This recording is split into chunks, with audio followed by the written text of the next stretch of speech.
Hey everyone, Meteorologist here in Tuttle with you. We have obviously a lot of heavy rainfall out there across the state, and as been talking about for quite a while, flash flooding has been in the forecast here with any of these heavier thunderstorms for the summer, and even some damaging winds sometimes that do accompany them. And we've had quite a few develop across the central Oklahoma region over the last couple of hours, and that has caused some brief flash flooding here across Oklahoma City. Earlier this morning, same kind of scenario unfolded across the Tulsa area on the south side of town. So it can happen, and it can happen pretty quickly. When it does, obviously the areas can pick up several inches of rain, which can lead to the roadways becoming quite waterlogged, and in some cases, so much water that your car can actually stall. So it's a situation where it can quickly go from, nuisance to maybe life-threatening. So we're gonna take a look here at the latest on the weather. We're going to show you where the latest rainfall is, what the forecast is for the rest of the day, that kind of stuff. All these broadcasts are on all the networks, from TikTok to Instagram to Facebook and YouTube, and they're all on the public side. So those of you folks that have not joined a subscription, please do so here for AT's weather. The rest of the broadcasts during the spring for tornado coverage, etc., are on the subscription side. So please join in for that. But for right now, we're going to give you a preview here on the flood side. Okay, so out there currently, we have obviously cloudy skies, shower storms. Temperatures here in my backyard, I'm at 70 degrees. So actually not too bad. We were in the 90s earlier on. Now here's a look at the radar view across central Oklahoma. And if I expand this back outward across the state, you can see there are additional showers and thunderstorms that are kind of pretty much right now running along the I-35 corridor, from running from north to south. Still a little bit out here in eastern Oklahoma, but those have kind of calmed down from earlier in the day. So right now we're kind of focused on the central part of the state, and that's this region right here. If you were to put this into motion, you can see on the movement, not a whole lot, right? It's just basically kind of moving from, I guess if you had to say it, a drift from the southwest to the northeast. So in other words, that's what causes the problems, because there's very weak steering currents during the summer. And with very weak steering currents and moderately weak shear aloft, there's just not much to get these storms to move out of a certain area. So they just sit there and dump. And why they develop in the first place? Well, because it's summertime, you have all that instability. The Cape values up around 2,000-3,000 joules per kilogram. So in other words, the atmosphere gets charged with all that moisture and heat, and that's what gets the thunderstorms to develop. And then they just sit there and just rain themselves out until they eventually stabilize the atmosphere all around. And that can sometimes take a while for the summer. So that's kind of what you end up with, and that's why we have this situation unfolding right now. So if you do look here across the Oklahoma City metro area, which we'll zoom in on here first and kind of focus on, a flash flood warning remains in effect across a large region. Some reports were up around the Edmond area of some cars that were inundated with water, and in some of the intersections. There were some road closures as well between Broadway 9th and 11th, and Kelly between 33rd and 15th. There were 3 vehicles stalled at Kelly and Centennial. There was also reports of some flooding down here along I-35. This one down here. There hasn't been necessarily any interstate closures or anything like that, but you are going to experience where you get some low-lying areas, some problems with traffic. And luckily, on a Saturday, traffic's pretty light. Of course, those folks at home that live in a flood-prone area, you may experience something like that as well. And Yukon also got hit pretty hard with some decent flooding. So a lot of reports of street flooding and road flooding here across parts of the metro. And what we're going to do is kind of look at the estimated rainfall totals. So look at this map first, kind of show you the highlight of where the most rain has fallen so far.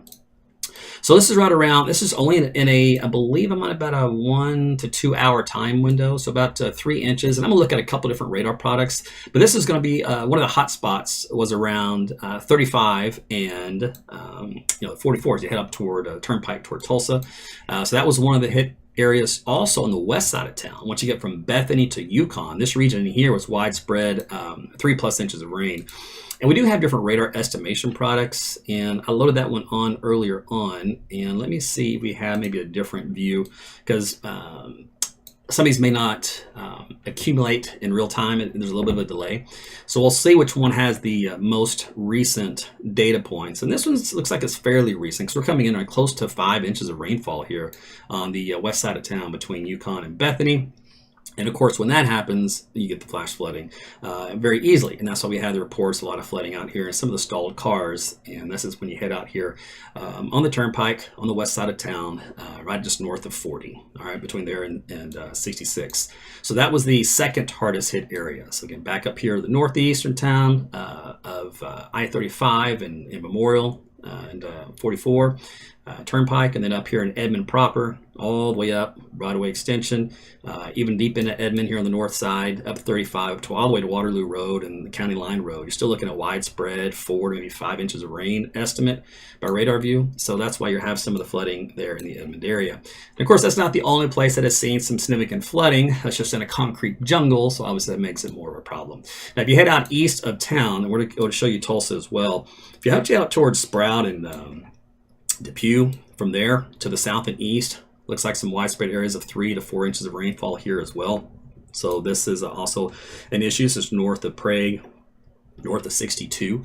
So it might be some flash flooding ongoing in parts of this region if you get some additional shower and thunderstorm development.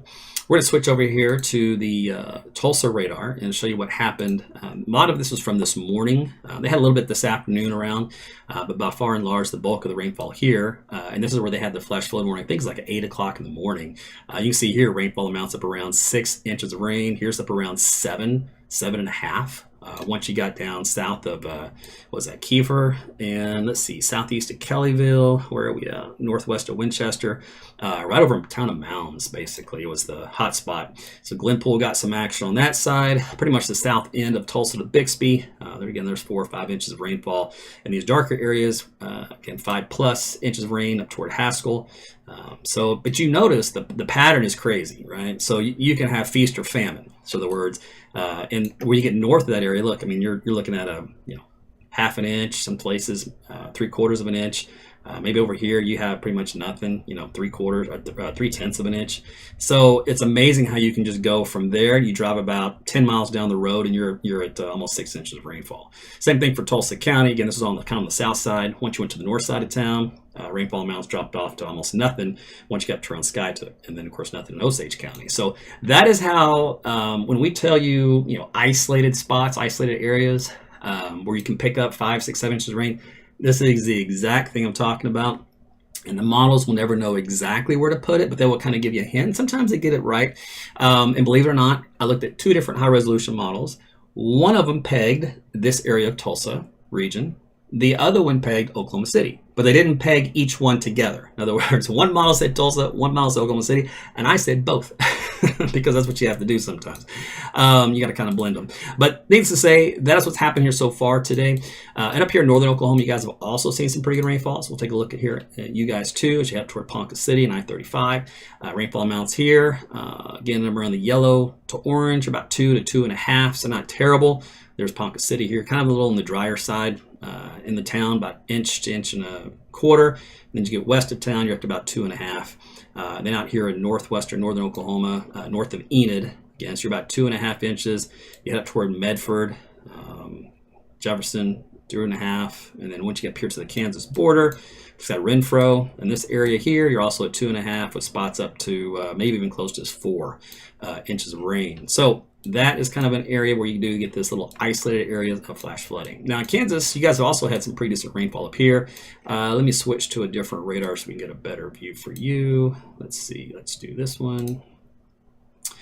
All right, so this is going to be around Oxford. You're looking at about 4 inches of rainfall. Whitfield, north of you guys, have about 3 to 4. So there might be some potential flash flooding in that area as well.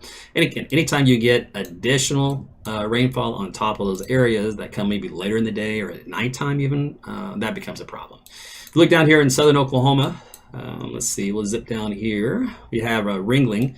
You guys just west of town, anywhere from 2 to about 3 inches of rainfall. So again, that's a possibility of some flash flooding. And of course, you do have warnings that do accompany that. So the Weather Service is very quick to issue any advisories that we may end up with a potential for flash flooding out there. So that's something else that they do very, very well. Okay, now let's see here. Let me look at another view. As far as what's happening with any additional development, things are pretty dry on the western side of the state for the most part. There's a little shower there in Custer County, some sprinkles in Woodward, but that's about it for that. There's nothing heavy that has developed at that point in time.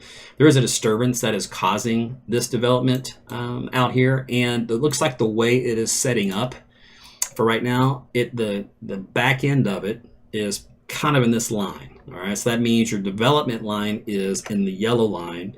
The mature line, where things really get going, is about the I-35 line. All right, so in other words, they kind of start and kick off here, and they start to mature about 20 miles east of that boundary, and then they just go gangbusters from that point forward, and they move very, very slowly. So there's your quadrant of where you just get some additional flash flooding in the short term.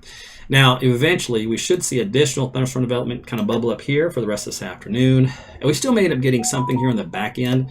I need to go look at some of the data for that, and we shall do that here in just a second. Let me read you off some stuff from the National Weather Service as we look at this radar. Let me pop this back up here, and I'll tell you what I'm going to do. I'm going to switch radar sources so we can get this thing updated. So what I'm doing, close that and restart it.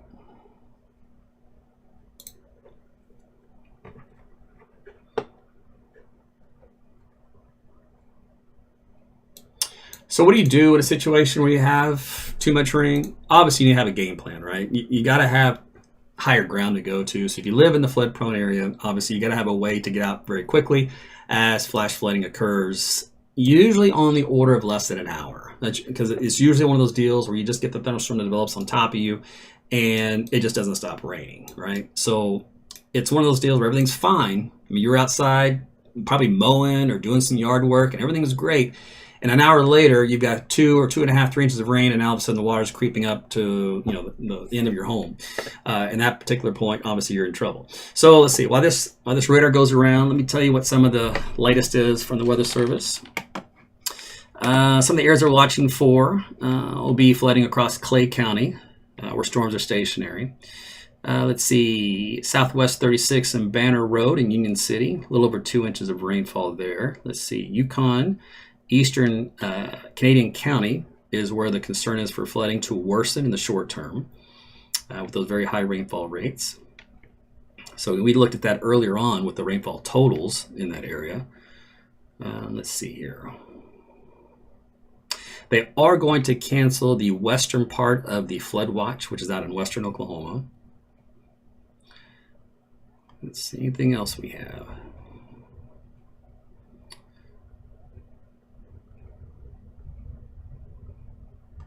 So remember, you need to seek higher ground in those type of situations. And we have this old saying, which is basically very simple: turn around, don't drown. We keep it that way, though you have to overthink it. When you have water that crosses roadways, believe it or not, it doesn't take much to float a vehicle or to float you. And then if you're downstream, that's a problem, right? Because especially if a road's washed out, or if you're next to a river or creek bottom, then things can get hairy really quick. All right, I'm just scanning back over the last hour, just to pick out anything that was significance in the Weather Service chat. There was a car washed off the road earlier on, Northwest 10th at Yukon. Let's see here. And that's about it looks like. Okay. Road flooded, Southwest 15th and Mustang Road. Traffic backed up, and there might be a water rescue ongoing soon from that one. So fire departments obviously get involved when that happens in emergency management, but hey, there's not much you can do, obviously if the roads are flooded out. So just don't put yourself in that situation. Okay, so what you see here obviously is a stagnant view, again, if I put this in motion for you, of rainfall. That's just kind of sitting there, right? It's not really moving much. If you notice, the heavier reds and yellows and oranges are on the west side of town, and as you can imagine, that's where the equates to the heaviest rainfall that's coming down out of the sky, and that is now kind of focused over Minco, Union City, on the south side of El Reno, and the west side of Yukon. If you also go to Edmond, there's still some pretty good heavy rainfall there on the north sides of Edmond, out toward Arcadia. Then once you get east of the metro, out toward Meeker, Johnson, Wellston, Chandler, also a secondary round, and then back down there toward Pink and Tribby, another round there, Blanchard, Newcastle, Chickasha, and then finally, looks like from Asher to Kanawha, Stratford, and Bing, some additional heavy thunderstorms and showers there. Funny thing is, there's not a whole lot of lightning with this, so it's not like we're dealing with a lot of severe thunderstorms. We did see a few up along the I-35 corridor earlier on, but now it kind of just transferred over more just the moderate rainfall with occasional lightning strikes that are associated with it. in most cases. Okay, so let's see here. We can look at a few other things. Then I'm going to look at the forecast for you, and then we're going to see how things are expected to continue for the rest of this afternoon and for this evening based on some of the latest data. It looks like to me, it's hard to make out. But if you look right here and focus your eyes, you will see a counterclockwise spin. You see that, especially the last frame or two. So what that usually means, it indicates, and this is not the good news, is that this is what we call a MCV, mesoscale convective vortex. Fancy word for an area of low pressure that sits and spins. Now, what that means is it is an area of lift in the atmosphere and is very hyperlocal, so it's very micro-oriented as far as the location and the distance, etc. So what that means is the influence is on a very narrow region, right? So it's going to be all in this area. So let me show you kind of what that means. We shall use, let's go with this color here. All right. So the influence from this area of low pressure will focus additional training and additional rain to develop within that circulation feature.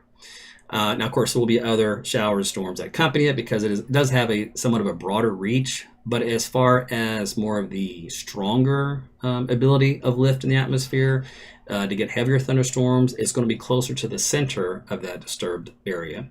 And so that does mean right along the I-40 corridor, and then south of there is the hotspot. So that means from Union City to Mustang to Yukon El Reno, that is going to be the corridor here where you are going to get some significant flash flooding on top of what's already happened in that area. So in other words, additional flash flooding just to add to insult to injury. Now, if this low does not move any, and it kind of sits here and it doesn't drift any, then it just keeps going until eventually will rain itself out at some point. But by the time that happens, you're going to get several inches of rainfall out of that already. Okay, so we do have, and that's the other thing is you see this, these little green boxes here. This is a flash flood warning. So for example, this warning that covers Canadian County, Logan, Oklahoma County goes until 6 o'clock, 6:15. Widespread 1 to 3 inches of rain, but we showed you some areas on the west side of that, closer to 4 or 5, or even higher in the radar estimates. Let's see here. Does it say anything else? Nothing specific on that one, but I do expect it to have an additional warning issued in this region here soon.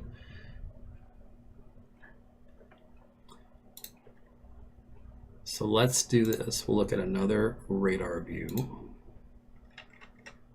I'm going to go the full panel on this one.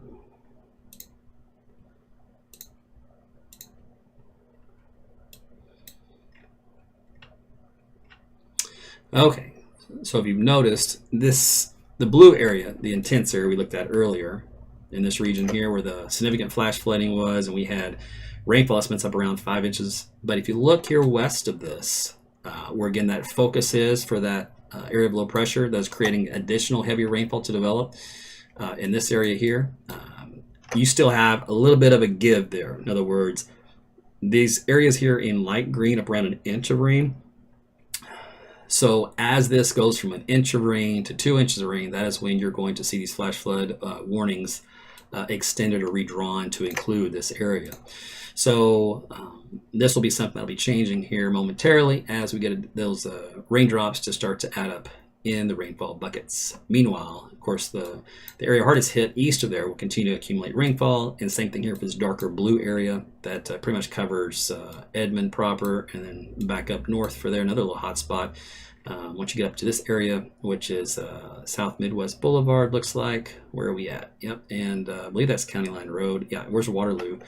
So Waterloo down toward Sorghum Mill, and where are we at? East Coffee Creek, and then also up towards Simmons, right along South Meridian Boulevard to about Douglas, South Douglas. So that is your hardest hit area in the Edmond region that experienced some flash flooding as well. Make sure that some of these aren't anything new. let's see. That's the road closed from earlier. River Creek, flooding. And then these reports were a while back also. Street flooding, vehicles stranded, roads closed in the east of Yukon. Car washed off the roadways at Northwest 10th and Yukon Parkway. And what's this one? Northwest 10th and Marketplace Drive is almost underwater. Cars are stuck and some nearby. All right, so that's basically what happens in a flash flood situation. And if I back this out, like I said, the other higher amounts are once you get out here toward Welty, Depew, east of Stroud between those. And then earlier we talked about the ones from this morning, east of Sapulpa, out here across far southern Tulsa County. And then over here toward Bixby and Mounds, where they had some significant flooding there as well earlier on. Okay, so those, looks like across as far as the state is concerned, are the hardest hit regions.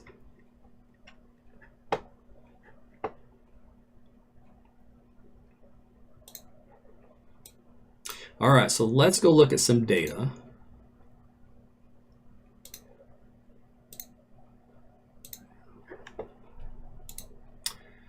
The other thing is we have a weak cold front that came in, and that weak front is, looks like, kind of hanging around about like so.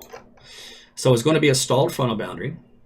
And I had mentioned this on my live broadcast on Tuesday, I think it was. And I can't remember if I put it in the blog or not. That came out on last Sunday. That's a long ways away, but I don't mention on Tuesday that this was the pattern we'd be in. And so this is what's causing, at least part of the cause for all the heavy rainfall, and it kind of be focused across our region. Temperature's much cooler here into the 70s out in northwest Oklahoma. Still some 80s near 90 down across southeast Oklahoma. All right, so that's the surface pattern. I'm going to need to go upstairs. So let's do this. Find my other map.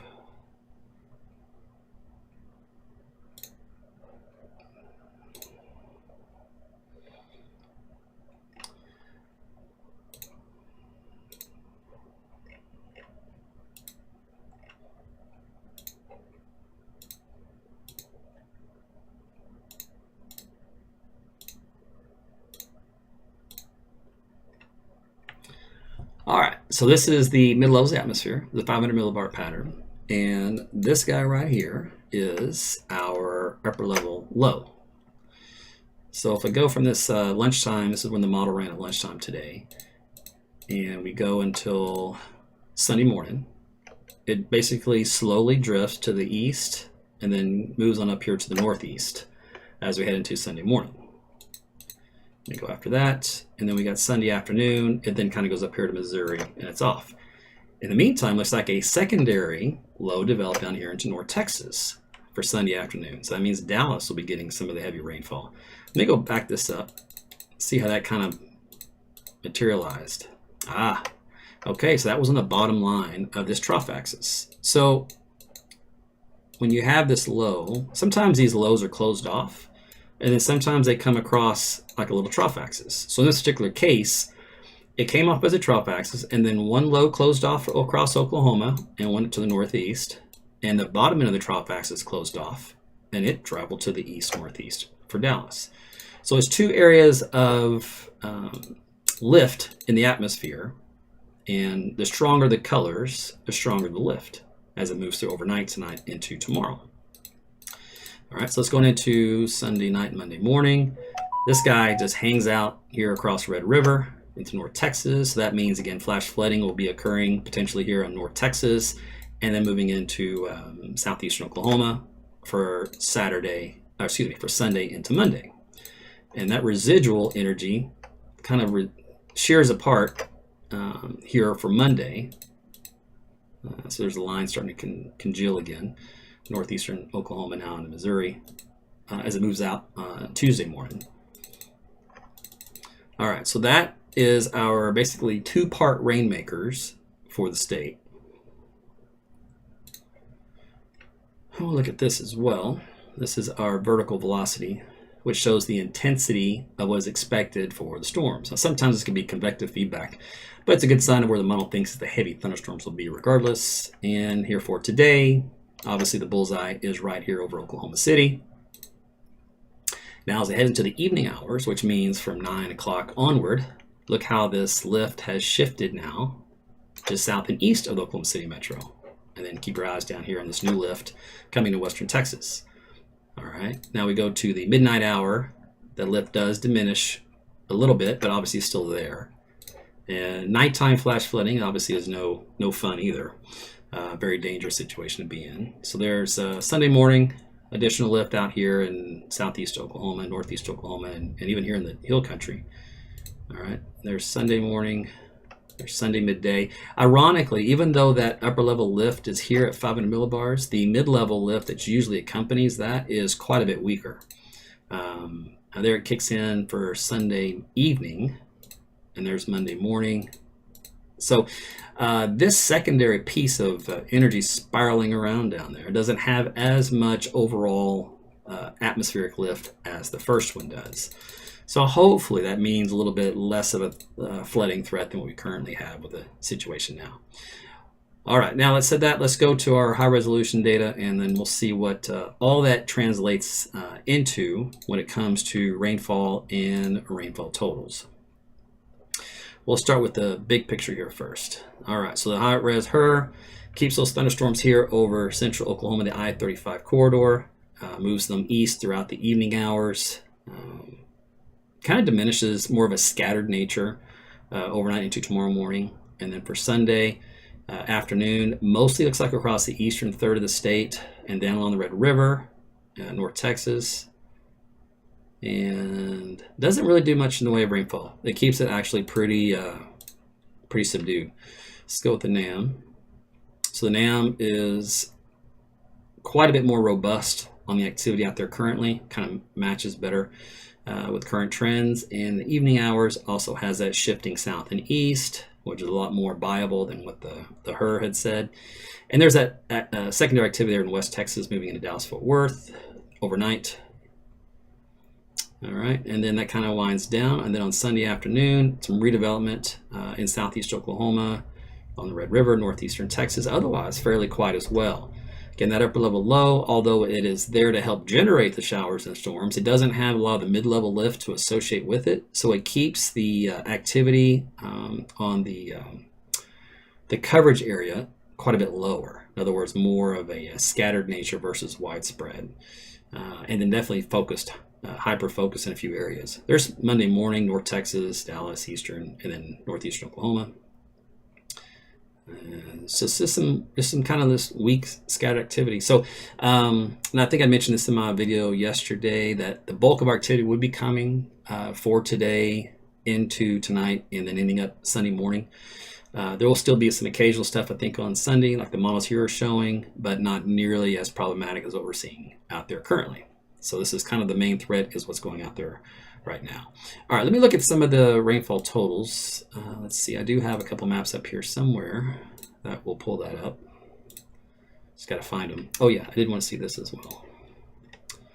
So this is our infrared satellite, and it shows you the coldest cloud tops are where you see the dark reds. So that's here over central Oklahoma. Now that what you can, it does things, a couple things here you notice.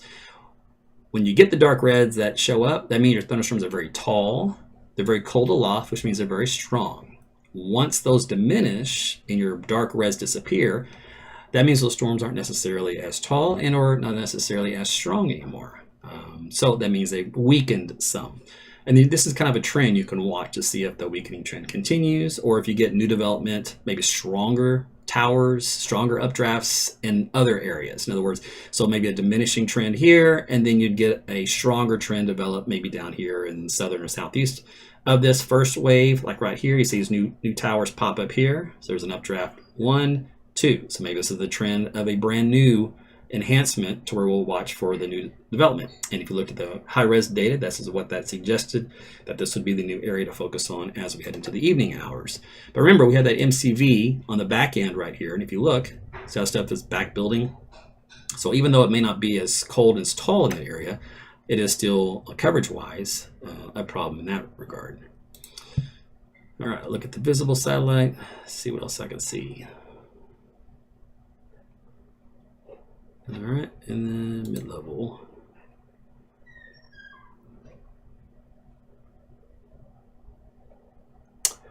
Okay.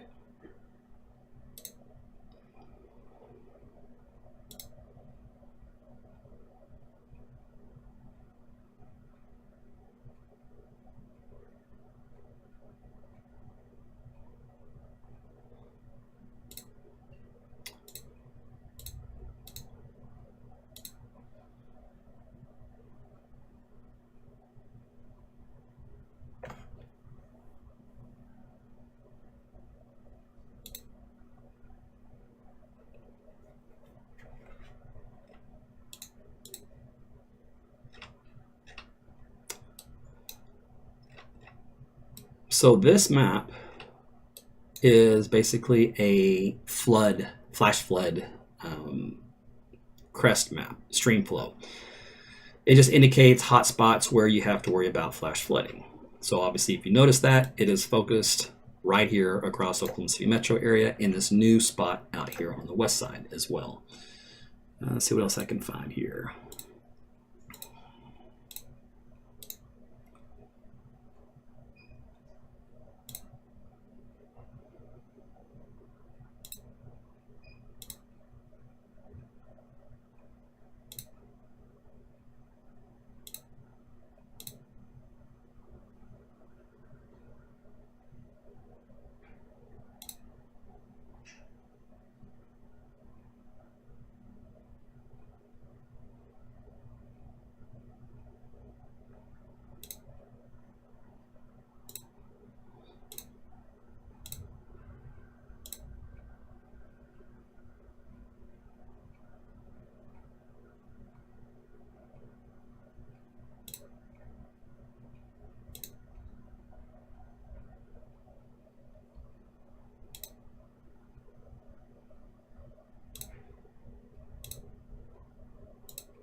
Some of these products are good to use and others not so much. All right, and then I did have, where's that at? My gauges. I don't know what I did with those.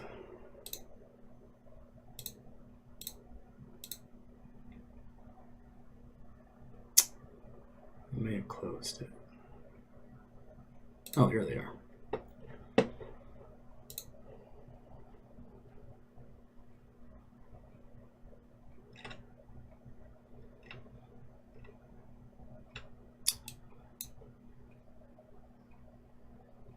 Now the issue with this one is it updated in real time?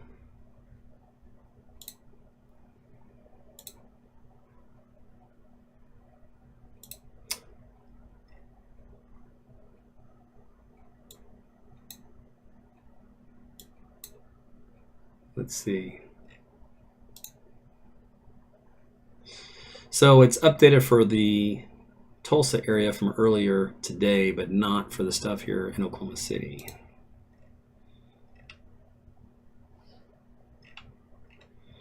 All right, that can happen. Wait, and then we'll see what happens. And let me do this one as well.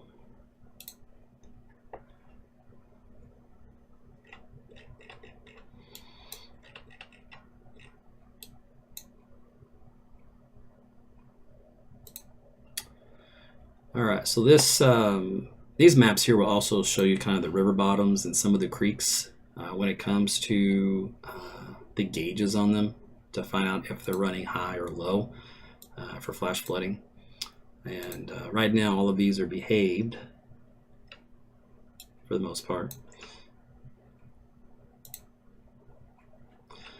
I can get little peaks when it does rain considerably heavy. You see how quickly it can jump up. In this particular case, it only went up 2 feet from 9, 10, 11, 2 feet, and then the runoff went right back down.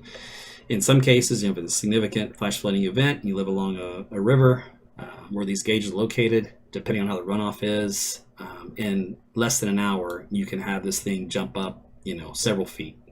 For that event down in Texas, they had a situation in Guadalupe where one of the gauge sites measuring along the river went up 29 feet in less than an hour. And that's basically a wall of water coming at you.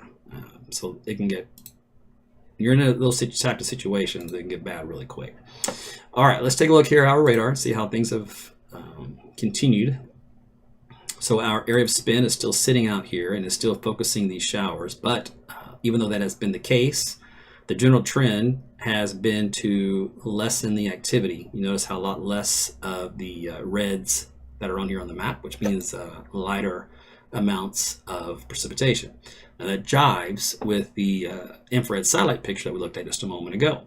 So even though we do have our area of lift in the atmosphere at the lower levels to help generate this, it looks like because this area is worked over already so much this afternoon, the atmosphere has already robbed a lot of the instability that was there to work with. So even though we do have this surface low, this little MCV, mesoscale convective vortex, even though that is there to help generate additional showers and thunderstorms, it doesn't have nearly as much instability to work with as it did before. Therefore, it's more of a nuisance and less of a threat, let's put it that way. You're still going to get these additional showers and storms in and around it, but because the overall trend is down, that will help to lessen some of the flash flooding. And we'll look at see what the rainfall amounts have done here over the last few minutes while we were looking at some of the other maps, and we'll see if anything has changed in that area. Let's see, additional flooded roadways in Edmond, Covell, and Air Depot, 7600 East Covell, Midwest Boulevard, Sorghum Mill, impassable or have stalled vehicles reported. Now that was, we looked at that up here. Remember we were looking at the rainfall totals. That's kind of where that was at. All right, speaking of which, let's see how the rainfall looks. So this is our total map. Now, earlier we kind of focused on this blue area here, and there was a hard line in the sand. Now, if you look, you see how the rain has, the light green has now gone to the dark green. So basically that means that the rainfall amounts have increased out here, and this darker green is around 1.5 inches. So it went from just about 1 inch to 1.5 inches in this area here. All right, let me do a 1 hour. So this is a 1 hour rainfall map estimate from Doppler radar. So if you want to see where the focus has been, since basically I've been on the air, I've been on the air for 39 minutes. All right, so if you look here on the west of this green line, this is our flash flood warnings that covers the Oklahoma City metro area. So if you look at this hotspot right here, this white area, that is, according to Doppler radar, 2.6 inches of rain. Well, now that's different from the other total that I looked at, and that's why we have to look at some of these different products, because they differ in how they get accumulated over time. So this 1 hour product indicates quite a bit of rainfall. Let me look at some other data to verify that. Let's see, it's going to be on this one.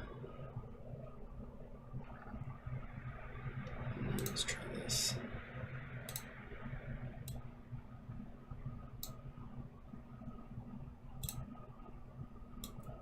All right.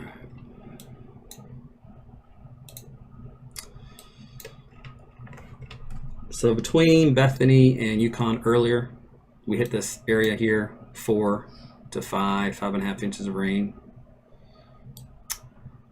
Now if you go west of here in this little spot, okay, so they're up to 3 inches of rain. So you go from there, drops off north of Union City to 1 inch to 1.25 inches. All right, so this product has been updated versus the other one we looked at, which is still getting updated. All right, let's back up here in the other heavy hit region, Edmond. Again, this is up 77. There's 4 inches. It's a 2nd Street.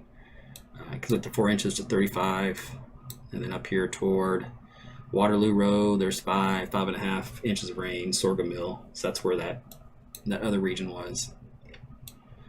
And then that little split here at 44 and 35 was the other region, up 4 inches of rainfall. All right, so at this point in time, because we're on a trending downward situation, we are still going to have runoff. We're still going to have some brief flash flooding in the low-lying areas, but the good news is there is a silver light, and that is the fact that the overall activity is starting to wind down in intensity across this area. So we're still going to probably pick up another half inch, an inch of rain total. Like I said, add insult to injury, but the newer, more focused, heavier amounts should start to be confined. It should start to be focused in this area based off the newest model data and the trends that we were starting to see on satellite, and then that activity would slowly move south and east. So if you live around the Shawnee area, Tribby, Purcell, Norman, you guys may be next as far as getting some pretty severe rainfall, and as we all know, sprinkle will cause it to flood in parts of Norman, so you guys may end up getting some flooding in your area. That was a slight exaggeration, I understand, just a slight one though. Let's see here. Anything else before I let this go? I think that's it.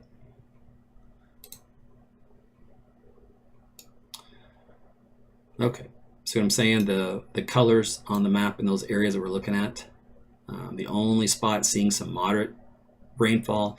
So moderate rainfall here in this value is 30 to 40 dBz. You'd call that moderate rainfall. All right, that's out toward Union City. Where you get into the heavy stuff, the reds, that's running at 55 dBz. That's where you get the heavy rainfall. So like over here in Brooksville, it's heavy rainfall.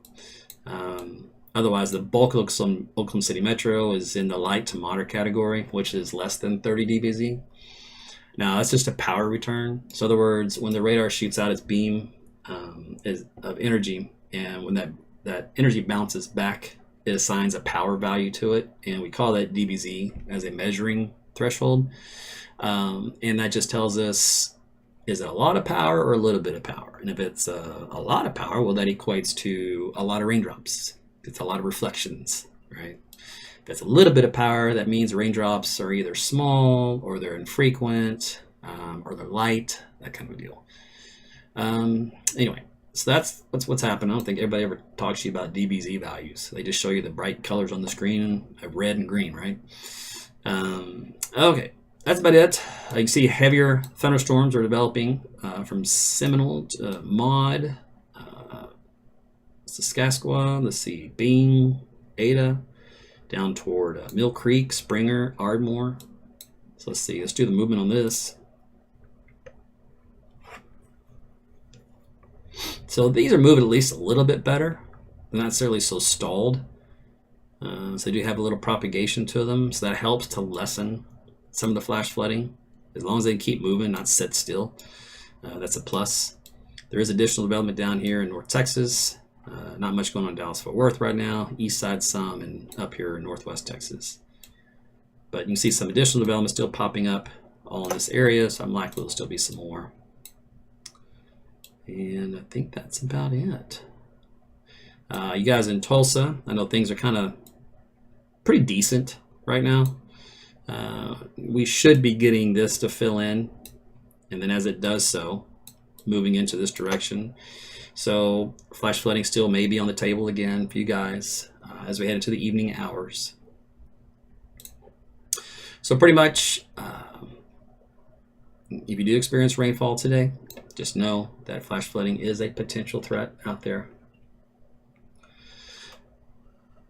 And you'll need to move to higher ground if you are in a flood-prone area. And then if you do come across an intersection you are traveling and the water is, the roadway's covered in water, the problem is you don't need to be there, so you need to avoid it.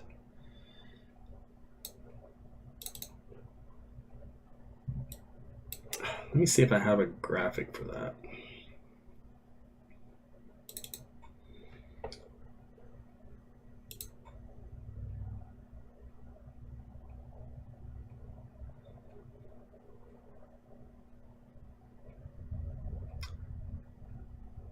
I used to have a graphic. I cannot find it. Tell you what, I bet you the Weather Service has it on their site. Where was it? This one. Let's see if they've got one on there. They do not. Sometimes they put a little graphic on here about flash flooding. Let's see, maybe Tulsa does. Where'd my guy go?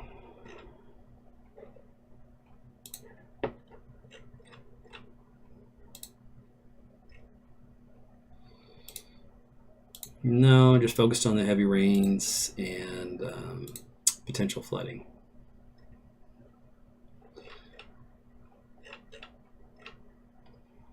Let me see if they've got it down here. Easily accessible.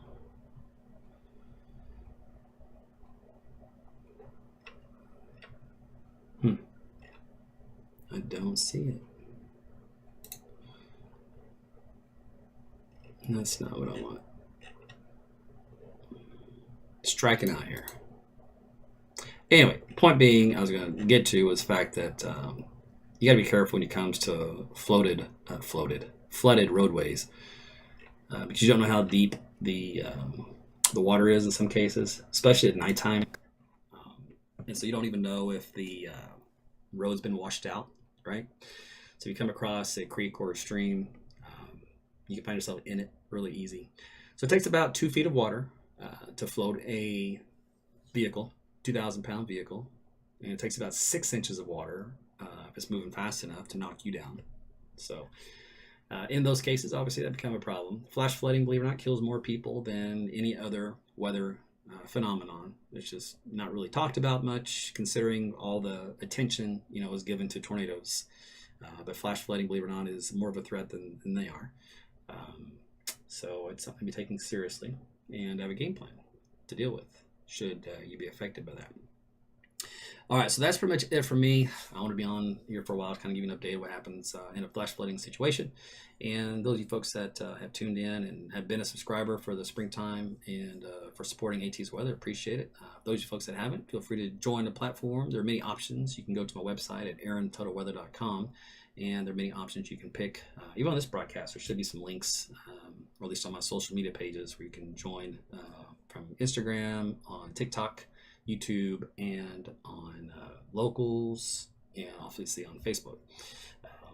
And then we'll do some more lives off and on when there's big events to talk about. And then we usually have like a real mini severe weather season in the fall for tornadoes, etc. It's usually about a 4 to maybe 6 week window. And it doesn't always happen, and it's not typically very active. It usually have just a few events within that window. So it's definitely not like our spring, but it is something. And then you can technically get a tornado any time of the year, but it's extremely hard to get one in the summertime, so that's usually not a big thing. And it's one of those freak occurrences in the wintertime, but that does happen too. So those are 2 areas where you pretty much, most of the time, everything's just fine. And if it does happen, it's a freak occurrence, and it's a one-off deal. It's usually the bulk of our severe weather season is from basically the middle of March to the middle of June. Now, we are in obviously a wet pattern, if you haven't noticed, and that is unusual. Every now and then we will get into a wet pattern year, and we offset that with a dry pattern year. So we do the yin and yang, right? You do the balance. This particular summer, we're obviously in a favored region where it rains. And when that happens, you can get some flash flooding. When we're in the opposite, which is our drought type summers, right, where you're all begging for a drop of rain, no, you usually don't get flash flooding in that situation. Well, because it's not raining. But in the summertime, when you can get a lot of that heat and humidity, that turns into atmospheric instability. And when you get very low or weak steering currents in the jet stream and the wind shear is weak, those storms typically move very slow and have nowhere to go but just sit there and rain on you. And so that's why it is, believe it or not, flash flooding season when you are in a situation you do have rain in the forecast. And then, of course, what goes up must come down, and we call that downdrafts, or sometimes we call them microbursts if the winds are strong enough. And basically what that means is with weaker wind shear, those storms cannot sustain themselves for too long a period of time, and they go up very fast, very tall, and then they come down about as fast as they went up. And so all that momentum, all that kinetic energy turns right around and comes right back downward. And as it does, the downdraft comes in, the air comes down, and of course it can't go through the ground, so it hits the ground and it spreads out. So we call that a microburst. It's when you get winds in both directions. And believe it or not, that deviation of wind, microburst, can get up to 120 miles per hour, even higher than that. It's like a tornado, but just on a very larger scale. So microbursts are more of a threat to like aircraft, planes when they're trying to land or take off on airports and runways. So that's actually what I deal with. My main job, my main focus is severe weather protection for when you travel, for your flights, when you take off and land at airports. So the radar system that I work on with our team is to predict those microbursts and gust fronts that can cause a plane to crash. Obviously, we want that to happen. So that's what I work on, and then that keeps you safe whenever you're traveling. So if the pilot keeps you sitting on the runway, on the tarmac, or at the gate because of weather, because of the situation, it may be because we have microbursts in the area and therefore they can't take off. And then same thing, if you're trying to land and you have to do a go around, or you put into a holding pattern, which means you're kind of circling the airport because you can't land yet. Maybe there's a microburst ongoing, either at the airport or nearby. They have to wait for that to end before it's safe to land or do so. And in some cases, like say for example this afternoon, when those storms didn't go anywhere and they're just raining, and maybe there's little mini microbursts within those. The flight has to land somewhere else, right? Worst case scenario, and that has happened too, and that's terrible, right? But again, the reason why that's happening is because if they try to land a plane in that, you may not land. So what would you rather do? Land in Tulsa instead of Oklahoma City, or land somewhere in the middle of somewhere where you don't want to be and not buy the standard traditional with wheels down and nice and smooth? So see what I'm saying? So it's one of those deals. So anyway, my system, we work on that. That's the day job that I do. Okay, some of you didn't know. All right, well, that's it for me. Appreciate you guys tuning in this afternoon. Again, be safe out there when it comes to flash flooding, not only just today, but anytime, especially at nighttime. So for the rest of you watching here this evening, again, there's still more short showers and storms out there, and it may be a case where you might have some brief flash flooding overnight. So just kind of keep your NOAA weather radio handy. Use my weather app, AT's Weather to Go. It's free on Apple and Google Play. You can search for AT's Weather in the stores. Might be able to search for my name. It should be able to pop up. But if you're in a position where you do not have a good cell phone reception, and you know you're going to be in an area for that, make sure you have a NOAA weather radio to take with you as well, especially like if you're camping. Just have multiple ways to get weather information when you're in a situation that weather warrants, right? So that can be, wildfires, that can be flash floods, it can be tornadoes, big storms, whatever it may be. So you can plan around it. And then otherwise, as far as the forecast goes, still looks pretty decent for Sunday, probably mostly cloudy. There's going to be some scattered activity around. Looks like mostly centered across the eastern third of the state and along the Red River. Can't rule out something probably in central Oklahoma, but it looks like by far and large, the bulk of activity should be moving east and south according to the latest data that we looked at. So fingers crossed that works out so that we can squeeze out a decent weekend for some of you. All right, well, that is it for me. Again, appreciate it. You guys be safe out there in Tulsa. You'll probably get some more rainfall here this evening as well.